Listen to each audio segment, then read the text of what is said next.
Good morning, and again, welcome to Michigan Farm and Garden. Folks, I'm very excited for our show this morning. We have a very, very awesome guest. We have the Lieutenant Governor Brian Calley is with me on the show this morning, and we are going to talk, first of all, about Michigan agriculture. We certainly know that there's a lot of issues in the state, and a lot of those issues have policy sides, and we certainly know this administration has seemed very open to building the economy in Michigan, looking at opportunities in our state, and one of those opportunities has certainly been agriculture. So in the first segment, the Lieutenant Governor and I are going to talk about agriculture, what it means to our state and why it's important.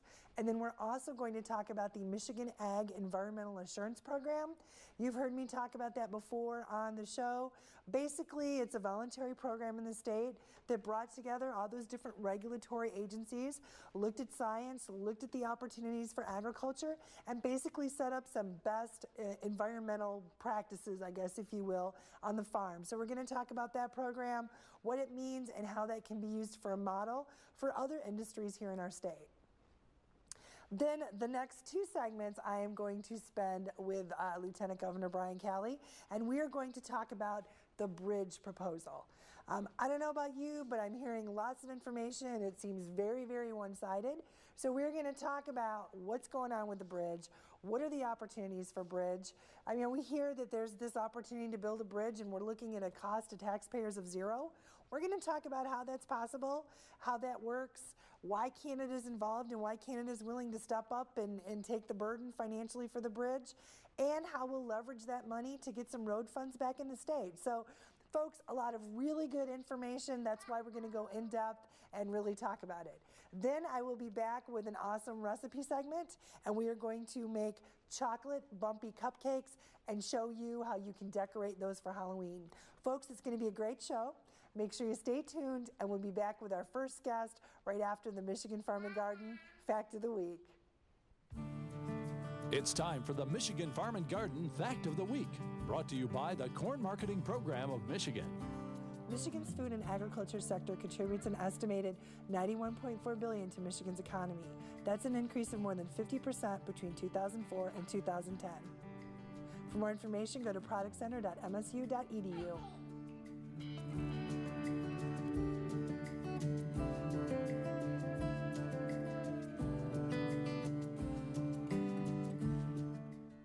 Corn touches your life every day. With over 600 items in the store that contain corn, it's America's renewable resource. There are amazing new products made from corn, like comforters, clothes, corn stoves, dinnerware, and of course, ethanol. Corn, America's renewable resource, powering industry, feeding America, and fueling the future.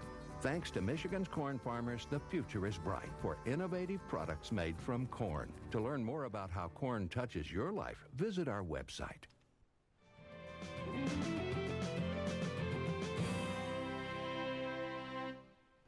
And welcome back. It is a great honor this morning. We are here with our first guest, Lieutenant Governor Brian Calley. Lieutenant Governor, welcome to the show. Pleasure to be with you. It's great to have you here, and I'm so excited to have you here and talk a little bit about agriculture, especially when we look at this administration. We've had some great opportunities for agriculture. Over the course of the last decade, it's been rough times in Michigan, but agriculture has been the bright spot where innovators have found ways to persevere and to make such a positive economic gain for the state and employment in the state. It's really something that we're proud of and something we want to build around. Well, and from the agriculture side, I know we really appreciate it, especially when we look at all the diversity we have. We're not always sure where we fit or how we can make a difference, but it's been great to be asked to make a difference and to be able to show what we can really do and how we can help pull Michigan through. The diversity of our agricultural crop in Michigan is quite remarkable. It's something to celebrate, and the way that we produce for the rest of the world, not just ourselves, but around the country and around the world, that Michigan farmers are leading the way. Well, and when we talk about that, certainly being innovators and what we can do and how we can help lead that way, you know, one of the areas that we certainly want to talk about is the Michigan Ag Environmental Assurance Program. And if I remember right, that was one of the first pieces of legislation that the governor signed, was to put MiF into law into our state. It was a proposal in the State of the State address, and it was the first initiative to make it through the legislative process, Public Acts 1 and 2. And it's really an outstanding program to codify in law certain incentives that provide certain legal protections to farmers that adopt best practices and innovate to secure a long-term future for farming in our state. Well, and I think that's especially so important when we look at the significance of the agriculture in our state, but the natural resources, along with the Pure Michigan program. It seems like there's so many opportunities, and we just need to make sure they're all really working together. It all does tie together. You think of the natural splendor of our state and the environment, and farmers being the original environmentalists, people that live off the land or make a living off the land, and how critically important a healthy environment is to farmers. And why not really create a model that uses the knowledge base and the innovation of our state's agricultural sector in order to lead the way on what makes sense in terms of environmental standards and stewardship here in Michigan.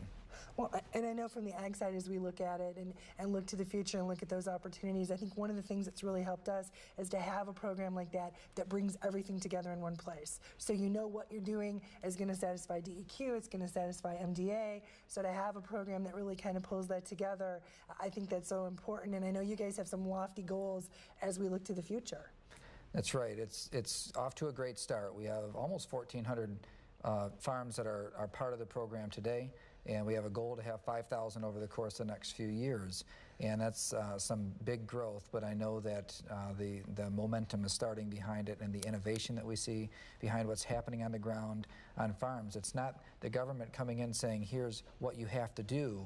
It's the government just being partners in finding solutions, but the solutions come from those who know best, the ones on the ground. Well, and when we look at programs like this, how do you see those tie back, like to the economy or to consumers' confidence and some of those kinds of things? This is really something for the long term, so that we know that we need to have a reasonable regulatory environment for all of those that operate in Michigan's economy, and agriculture being one of those top 3 industries in Michigan, and it's something that is so critical to our present and our future. So having a regulatory environment where there's ownership by those who are in the industry is critically important, so that the things that we do in our state just make sense. For the long term, it's environmental stewardship within our agricultural sector that provides long term for the health and the future of our agricultural sector. Well, and I would say too, as you look to the future, do you see MiF as some kind of a model that maybe we can use for other industries or other opportunities that can evolve from that program? That's really where things get exciting when it comes to the reinvention of the way government operates. So in the past, it's always been this top-down approach. Like, you have people that don't necessarily know the right way or what the right answers are, or certainly not experts on subjects, that are making rules and imposing them on the folks that make our economy work. And this model is different. It takes the expertise and the innovation of the folks that know best, the ones that are operating in that sector of the economy, and make them a part of the development of the best practices. And I think that that's a model that could be utilized literally in any other economic sector. Well, and I know for us in agriculture has been very proactive, and you mentioned it, nobody can be an expert on everything, and as we look at the changes in science and look at all the changes in technology on the farm, it's nice to know you have that, I like to say, like soft area to land that you can work with the government and do what is the best thing on your farm. So it's been very, very positive as we've looked at it in agriculture. It has been an outstanding partnership, and we look forward to it growing in the future. Well, and as we kind of wrap up talking a little bit about MiF, I don't know if you have any last thoughts or comments that you want to make regarding MiF or the environment or agriculture as we look at our state. As we look toward the long-term growth of our state, we know that the things that we make and the things that we grow here, whether it's the value-added process to raw materials or to agricultural products, or it being manufactured products, that we have a huge opportunity and future in exports, things that are made and grown in Michigan that the rest of the world wants to consume. Well, great opportunities, and we're actually going to take a quick break, and then we will come back and we're going to talk about some opportunities for some of those exports in a proposal that we're all going to get a chance to make vote on when we look at the election. Thank you very much, folks. Stay tuned. We'll be right back after this message.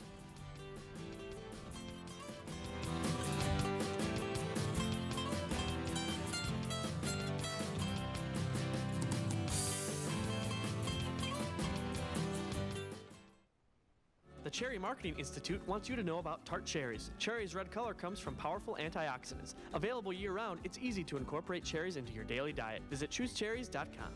Michigan's 1,000 apple growers take pride in producing delicious apples from one generation to the next. From the Great Lakes come great flavors. Look for locally grown Michigan apples. Have Jody speak at your next agricultural event. Go to jodylive.com.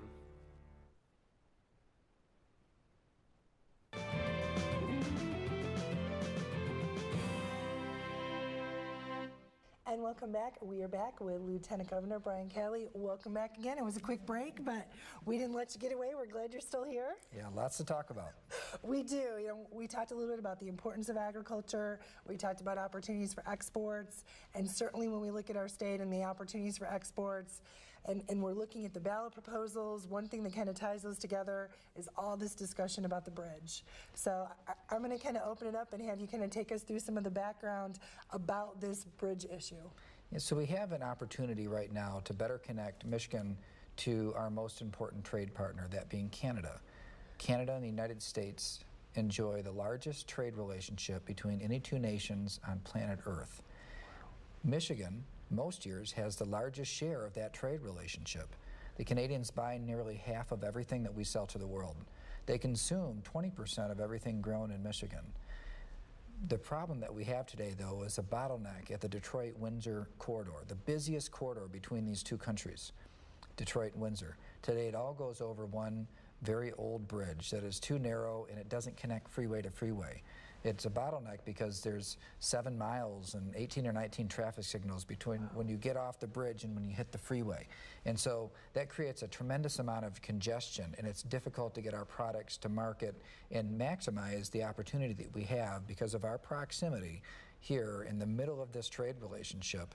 And we're looking to alleviate that. So what we have proposed is a bridge that would connect Michigan to Canada in a direct freeway-to-freeway connection, something that would really allow us to utilize or maximize the opportunity with our export businesses. Proposal 2 is an attempt to really delay that. Proposal 2 is an attempt by somebody who owns a competing bridge that doesn't want any competition.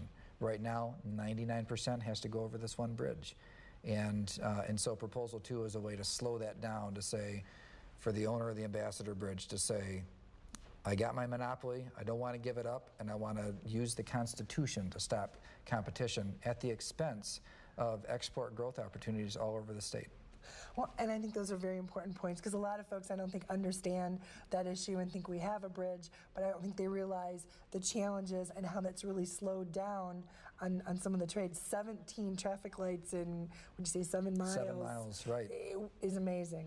8,000 commercial trucks drive through there every day. Remember, commercial trucks cannot use the tunnel, so they all have to use the Ambassador Bridge. They have about 99% market share of all the traffic, all the commercial traffic in that corridor. And so what it allows them to do is charge the highest tolls of any crossing between the United States and Canada. When you have all the business, you have a monopoly and people can't choose anything else, well, you can charge whatever you want, and Michigan businesses are suffering because of that. Now, all that being said, still, in this day and age, it's difficult to afford building a new bridge. So what we've done is we've entered into an agreement with the Canadians whereby we'll enter into a public-private partnership where another private partner, private sector, comes in, finances, designs, builds, and operates a new bridge. And the Canadians agree to pay the cost of connecting the bridge on both sides, including the Michigan side.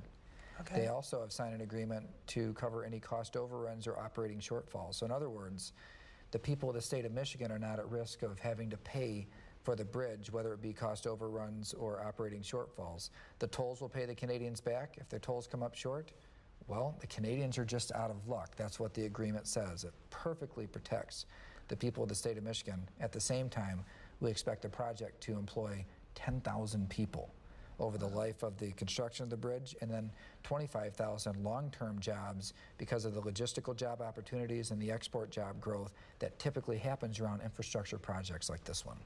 Well, and I think that's so important you point out some of those jobs, because I have heard people say, why would Canada want to go into that much investment looking at us from our side and do that much to help us in Michigan? Well, this is really two friends, United States and Canada, Michigan and Canada, treating each other like friends. Let's go back in time and talk about the Blue Water Bridge. When the Blue Water Bridge was built, the roles were exactly opposite. Michigan paid for the whole thing and waited for the tolls to pay us back.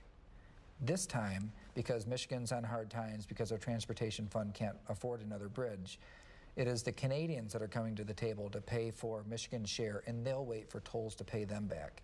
It's not much of a risk, really, for the Canadians when you consider the growth trends between trade between the United States and Canada. This is going to be an amazing opportunity. I think it'll be one of the most profitable bridges in the world. Well, and certainly when we look at those opportunities, I think we talk a little bit about, look at that payback, those opportunities for agriculture to get there and get to that marketplace.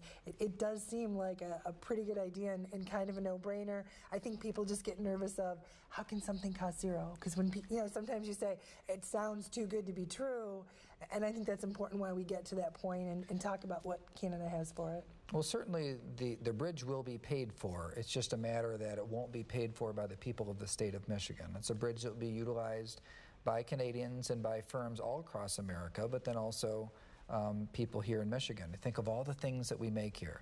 We make furniture in West Michigan and pharmaceuticals in Kalamazoo and Ann Arbor and automobiles all over the state and chemicals and cereal and baby food, all these things that are made in Michigan, and they're sold all over the world. And you consider the growth opportunity that lies in the Canadian market is enough on its own, but then you consider the Canadian beyond the Canadian market on the rest of the world at large. That's where the growth opportunities are really exciting. And on both sides of Canada, their ports have a lot of excess capacity, whereas try to get something through the port in New York. Mm-hmm. It's congested, it's just no more space. And so we can get our Michigan-made products out to the rest of the world through those Canadian ports as well, but we need this bridge. Well, I'm going to stop right there. We're going to take a quick break. And folks, stay tuned. We will be back right after this message, and we're going to talk a little bit more about the bridge.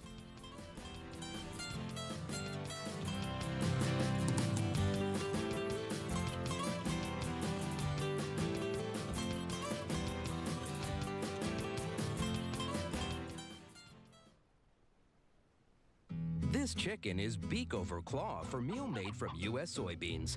Now, one chicken may not be too much to cluck about, but suppose we add another, and another, and another. Before long, you've got billions of hungry customers around the world all clamoring for the same thing, our soybeans. Learn more about the billion-dollar appetite of animal agriculture at BeyondTheElevator.com. Brought to you by America's soybean farmers and their checkoff.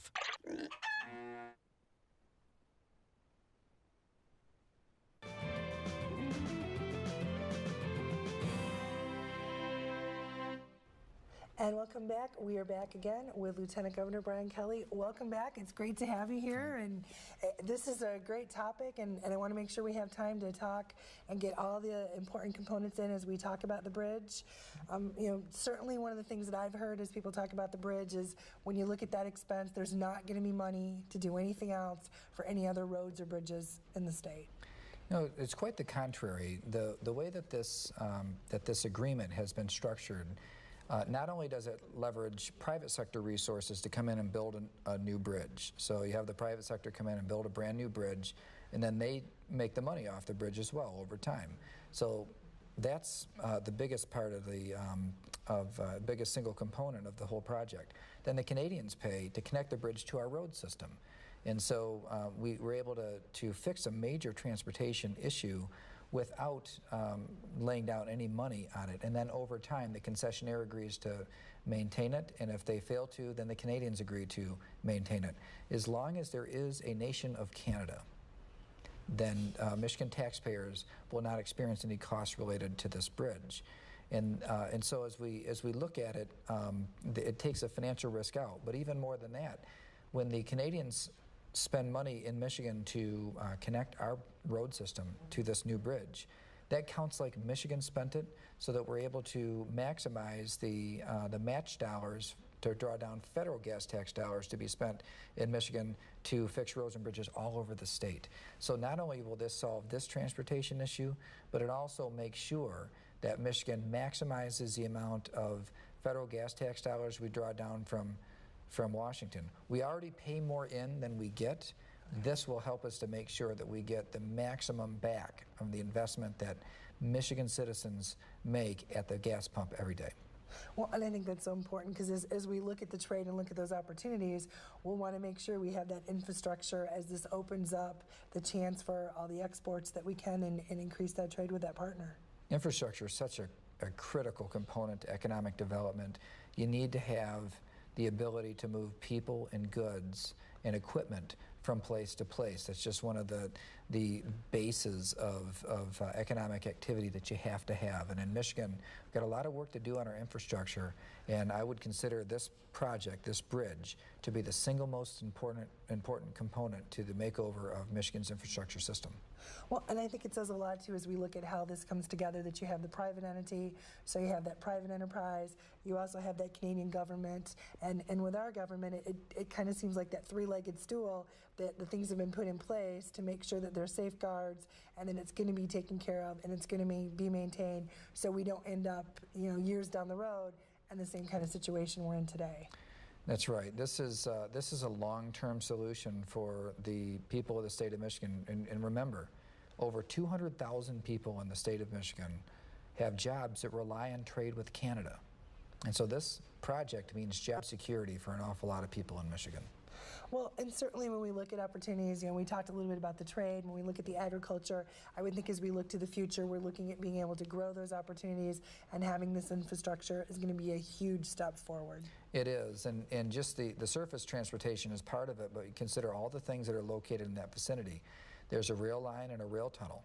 So intermodal opportunities to go from surface to rail exist. We have a world-class international airport right there, along with access to port and water transportation as well. You put all these things together in one area, you can be an intermodal transportation hub for the whole region, and that's where the job opportunities get very, very exciting. Well, and I know from doing the show, we have so many folks in Michigan that have new ideas, that have new businesses. So as we look at those opportunities to grow, I think it's certainly a real positive for the state. So how does all of this relate back to this ballot proposal that we're all going to have to vote on come November? So the ballot proposal seeks to stop it. The ballot proposal is like a lawsuit in a can. What they try to do is retroactively change an agreement that's already in place. And they want the people of the state of Michigan, through their deceptive advertising, to try or to change our Constitution, to give them a reason to bring a lawsuit and delay the project for up to a few years. And we really can't take that economic risk to wait in this area. Right now we have way too much reliance on one 84-year-old bridge, an 84-year-old bridge that is too narrow and doesn't connect the freeways. And you consider that over 200,000 people in the state rely on that bridge for their livelihood, or rely on trade with Canada, I should say, for their livelihood, that this just makes sense that we solve that problem today. Well, and folks are getting ready. They're getting ready to head out to the ballots, getting ready to head out to vote. What would you tell those Michiganians as they get there and get ready to make those checks? I always encourage people, don't use 30-second advertisements as the basis of your decision. There's only so much information that are in them, and they're usually funded by a special interest group that's trying to give you one side of the story. And in the case of Proposal 6, it's just total lies. But there's a saying, like a little jingle we like to use about these proposals. One is a yes, no on the rest. So Proposal 1 is just to uphold a statute. It's a referendum on a statute. That's something that's just a law in the state of Michigan. Do you like that law or not? It's the emergency manager law.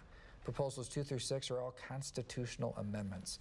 And even if you like the policy behind the constitutional amendment that's proposed, I would ask people to ask themselves the question, is this the sort of thing that we want in our Constitution, that sacred document, the framework and the value of the government system? You want to put all these special interest protections or all these special interest giveaways in our Constitution? That's something I hope people look very detailed at and hopefully come to the conclusion that one is a yes, no on the rest. Great. Well, Lieutenant Governor, thank you so much. It has been a pleasure to have you here. We appreciate it. And folks, if you want more information, visit us on Michigan Farm and Garden. A lot for you to go ahead and think about. I'll have links for more information on the website, but make sure, do your homework, think about it, think about what's going on there in our state, and also make sure you get out there and vote. Stay tuned. We'll be back right after this message.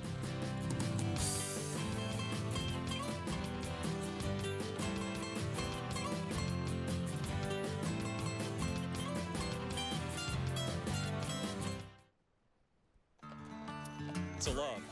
It's a passion. The horse gets in your soul. It's awesome to sit in there and watch all the 8-horse and 6-horse hitches go around the arena. We have some of the greatest horses that can be found on the continent. Michigan Great Lakes is probably the #1 show to come to. It's one of the biggest and best shows in the United States. This is a premier event for seeing draft horses here in the state of Michigan. That's why I'm here. We just keep coming back because it's a vacation for us. It's the highlight of the draft horse industry.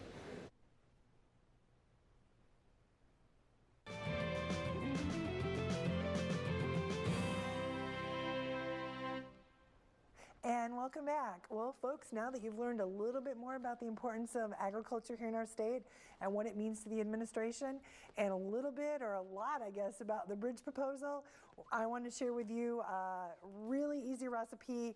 And what I really like, especially when we look at things like cupcakes, as we're looking at Halloween just around the corner, you can always dress them up, you can get them ready for a party, whatever it is. And especially a big thank you to Brett, because he's the one that's creative and figured out how to pull these together. And a big thank you to Anna Wyszkowski. Anna is from the Fairgrove area, and she is the one that actually shared this recipe with my mother-in-law, and then she shared it with me. Very easy and super delicious. Basically, you're going to take a Devil's Food cake mix, make that just as it says on the directions. Go ahead and bake those, let those cool, and then prepare your frosting of your butter, your Crisco, your powdered sugar, and your almond. Mix that together, then go ahead and put that in a piping bag and then pipe that right into the middle of those cupcakes. Then you will take 1 can of chocolate frosting, or you can make your own, whatever works easier for you. You're gonna go ahead, warm that up, and then dip those cupcakes in so they have that nice, easy chocolate frosting. Then for us, because Halloween is just around the corner, we went ahead and added some Halloween sprinkles. And then as you can see, some of the decorations, even bugs. You can get so many neat little decorations in the small packages, especially this time of year. And you can make the recipe really work for any holiday. If you would like a copy of this recipe, you can send a self-addressed stamped envelope to Michigan Farm and Garden Recipes, P.O. Box 461, Williamston, Michigan, 48895. Or as always, you can visit us online at MichiganFarmandGarden.com. And folks, I know we had a couple issues with the website, but I think we have those all straightened out. And so when you go there now, you should have all the information up to date, ready to access. And also, I want to remind you, it is not too late. This weekend is the Michigan Great Lakes International on the campus of Michigan State University. So if you've not had the chance to get out there yet, you need to get out there. The hitches are beautiful. I will see you at MGLI or back here next week. Bye-bye.